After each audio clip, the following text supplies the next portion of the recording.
Alors évidemment, c'est pas grave, le micro-ondes pour réchauffer le café du matin, pas de problème. Là où ça devient très très dangereux, c'est quand tu réchauffes le biberon du bébé, qui lui ne se nourrit qu'avec ça. Alors là oui, c'est une véritable catastrophe. Il est à même d'avoir toutes les déficiences possibles et imaginables. Mais le Pékin moyen ou le gars normal qui lui fait réchauffer 20% de sa nourriture, c'est pas grave, c'est compensé par le reste. Tout est poison, rien n'est poison. Maintenir la tête hors de l'eau, logée dans les canalisations, sans rémission, rechute. Rémission, rechute. Éveil complet.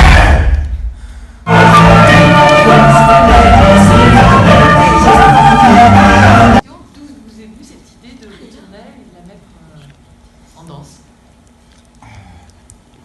Alors, d'où ça vient? Ça vient d'une passion pour les mots, pour leur puissance verbale, c'est-à-dire les mots dits, pas que les mots écrits, et du coup l'envie de traduire en gestes et d'aller jusqu'au bout d'intention du corps quand le corps dit. Est-ce qu'il y a une part d'improvisation ou pas du tout? Très peu. Les micro-moments d'improvisation sont dans les moments qu'on appelle bugs, quand les mots ou les gestes disjonctent. Évidemment, c'est pas la même pièce qu'il y a 3 ans exactement. Mais Et puis dès qu'on se retrouve au plateau, là, pour plusieurs représentations, on se creuse toujours la tête. Tiens, comment on peut encore améliorer ce petit passage? Enfin, voilà, c'est un spectacle qui continue de vivre au fur et à mesure des représentations. Ouais. 1 heure avant d'être sur le plateau, on s'est dit un truc, on a dit pourquoi on n'y a pas pensé plus tôt? Voilà. Est-ce que c'était vraiment un but de pouvoir communiquer, de partager, ou finalement est-ce que ça vient avec le temps du jeu justement de la ritournelle qui permet de visualiser un peu différemment les mots? Je pense que ça vient avec le temps du jeu, et après ça c'est une chose dont on s'est rendu compte, mais en dehors du spectacle, avec des ateliers qu'on a fait avec des jeunes enfants qui devaient avoir 10 ans, qui étaient primo-arrivants. Donc la langue et le vocabulaire, on partait pas de zéro mais presque, et du coup on a construit des choses, et il y a un accès à la langue, au vocabulaire, et même comme vous dites, à une communication au-delà du mot qui a une signification. Le fait qu'il n'y ait pas de sens vient aussi du fait qu'il y ait plein de sens accumulés les uns aux autres, et du coup on ne sait plus où aller.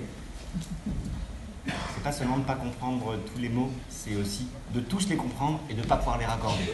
Nous, on a commencé entre nous vraiment par l'écriture des mots. Et après, il a été question de décider que pour Récomplet, ce serait tout le temps ça. Et donc, pour Plébiscite, c'est ça. Et donc, Citadelle qui vient après, c'est tout le temps ça. Donc, c'est des espèces d'entités comme ça qu'on inscrit, qu'on imprime. Et après, tout le jeu, c'est dans les bugs. On a des petites déviations. Il y a l'autoroute qui est tracée. Et puis, à l'intérieur, on est obligé de se faire des déviations, des raccourcis, des tangentes. Je survis plus facilement à ce spectacle depuis que je fais du sport à côté. Oui, parce qu'on voit les mollets de madame qui font même bien... Non mais c'est ça, il y a une belle charpente, donc on voit qu'il y a du travail derrière, effectivement. Le mouvement au lipo et l'absurde et le jeu sur les mots de Queneau et autres, oui, on est plein de ça. Après, moi, je suis née à Angoulême, qui est vraiment la ville de la bande dessinée, donc les schklongs, les onomatopées, voilà, enfin, ça a bercé mon enfance. Merci.